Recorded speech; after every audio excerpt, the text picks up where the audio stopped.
What was the other shit? Was it Kitty City? No, not Kitty City. The fuck was it called? See, I'm from Harlem, so we used to have this called Kiss. It was Lionel's. Is it Lionel's Kitty City or some shit like? It was an ill video game place. Was that in Brooklyn? No, it was one in Brooklyn. It was one in the Bronx. That was in Atlantic Ave, right? Yeah. I think it was Kitty City. That's what the Barclays All right, my Center is creators. right now. Yo, you might have to Google search that. You might have to Google search that. Hold on, matter of fact. What's crazy is if you notice, we hung out in the same places growing up. Hold on. So we was out there in the trenches, y'all. It wouldn't. Let me tell you, gaming back in the days was hard, man. I don't know. Y'all even know what a Game Shark is? Yes, Kitty City. It was Kitty City. It was Kitty City. So that was in the Bronx. Yes, on Story Avenue. That was in the Bronx. I used to always get my video games there. We used to travel from Queens to go to Lionel Kitty City. And they had one in Long Island too, but I knew what the ill games was at Lionel Kitty City and it was in Manhattan. Long Island was a foreign land for me at that time. We didn't go past that. We didn't go past that metro system. We didn't go past that. Remember before a Metro card, it was a ticket. It was a token. It was remember the ticket? Remember the little yellow papers? Yeah, with the transfers. But it was the token. It was a token. Yeah. Oh shit. Wow. All right. Walk us through your creative process. When you're preparing for a cosplay and a photo shoot, what does your workflow look like? I start studying. Okay. I start studying the subject. It could be a Marvel character, it could be a DC character, it could be a Power Ranger. It could even be fashion where I have to do some editorial editing and stuff like that. The mindset I do is I just start watching it, start getting into it, start tapping into it, if it's still relevant. Like recently I just had a Velma shoot, so but she wasn't the typical white Velma that we all know. She was the black version of Velma from HBO. Okay. So I've never seen that before. So when I get to the creative mind, even though I'm tapped into the old school Scooby-Doo and stuff, I had to watch that to understand what she wants to do and stuff like that. So that's one of the creative mindsets. Sometimes in my man cave is surrounded by everything I collect. Right. I'm a collector, people that have given me stuff. So all that is a part of my creative process, just to be in that environment and that element of like the 90s room. Right. So I have a room like that, very old school, and I just lock myself in and I just start creating all the videos and all the content that you see online. Now that's what's up. For me, basically when it comes to editing, I'm already, which is kind of funny what I'm about to tell you right now. When I film, I'm already editing. You know what I'm saying? When I film, if I do content, if I film or whatever, I'm already editing. Like literally, and because the reason why I'm already editing is because the way I film. That's when I create those big projects. I'm in there, I'm locked in. But if I'm doing like a food review or I'm at a movie premiere, soon as I'm like halfway done before the film starts, or I'm halfway done before. Like for example, we went to go do you went to go try the cheesesteak at Karadi's. Yeah, Karadi's cheese. Shout out to Karadi's cheesesteak. Shout out to Karadi's out there. Shout out to my guy Paulie, man. Paulie, make sure y'all go over there and check out the cheesesteaks, man. Over there in what? Money Mount Vernon. Right there. Take Metro North, get off New Rochelle. It's about a 10-minute way. That's it. Yep. You get the Paulie, get the traditional, and the RX Superstar, which was crazy. That was a crazy. Yeah, that was a heavy one. That's a 420 delight. You guys trying to fucking kill me. You guys trying to and then you got to try a new one. Yes. You got to try the what was it? The chopped chicken. Yeah, that chopped Parmesan. That chopped cheese chicken is hard. It's like an Italian dish inside of a bread. That shit was so tough.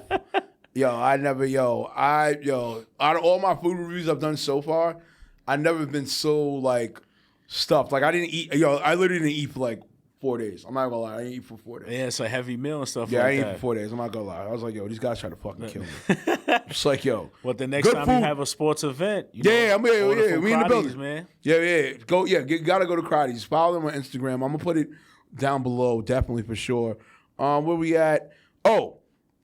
How do you choose which characters to cosplay and which photos to shoot? What's the decision tree? So I'm not a cosplayer. I'm like somewhat cosplay. Okay. I'm like somewhat cosplay, but I know everybody at Comic-Con because, like I said, I helped a lot of people. Right. We all came up with each other and stuff like that. So what I look for in a cosplayer is accurate as possible. because I want that whole quality of that character. Even if you made it up, I just want the whole essence of it. Like, what? I want you to put your soul into that. I want to see you like become that. I don't want to see the person that I normally see. I want to see your character. I don't know you as John. I know you as Loki. I want to see you as Loki. Okay, that's what's up. Yeah, I see. You see how passionate I get about Yeah, it? no, that's what's up, as you should. I mean, thank you. Thank you, because fuckers in this shit be coming with this weird like lack of passion. It's like just But doing that's it, what you need. But just doing it for fucking views and likes and fucking trending shit. gotta It's like, have passion. No, have passion with the shit. People Or want don't come profit into the first. culture. People want the profit first. Yeah, that's what I'm saying. It's fucking You gotta whack. have the passion, Fucking trash. purpose. You know what I'm saying? And then comes the profit, you guys. The 3 Ps. And that was taught to me by Jason David Frank. Now that's what's up. That's ill, son. Yo, my creatives, we stay bringing you talent here, yo. We stay bringing you the gems here and cuts, debunking the fuckery that happens and goes on.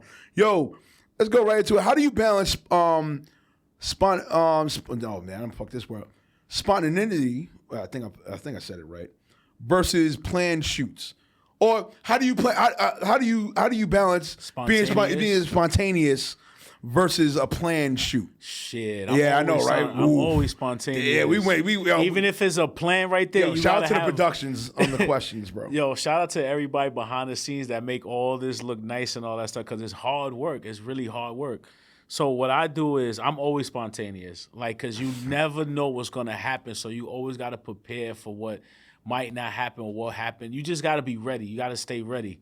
And you just got to see, for all the years of me being around stuff like this, I just know how to handle a situation. Like if something goes wrong or audio goes off, we throw some sign languages and stuff like that. You know, that's what I do. And then what I do for when I prepare something is like I give it my all. As you should. I sit down with the client, I sit down with the person, and we go through it. We go through each other's ideas. Right.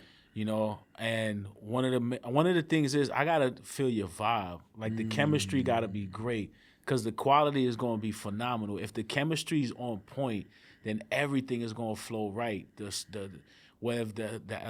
facial expressions of anger, sadness, or whatever. Just for us to sit down and you see where my mind is at and your mind is at, we're gonna create magic. Now that's what's up, man. I mean, shit. I'm not gonna lie, man. I'm big on planning, bro. Like, in my creatives and people that have worked with Remo Marak, you know what the deal is with me. I'm big on planning. Like, I don't mind shit happening spontaneously, because creatively it gives it the better edge. Or for you, the creator, you know how to adapt on point when something spontaneously happens. More organic. No, right. But I'm just huge on fucking just plan. And I have like 3. I have an A, B, and C.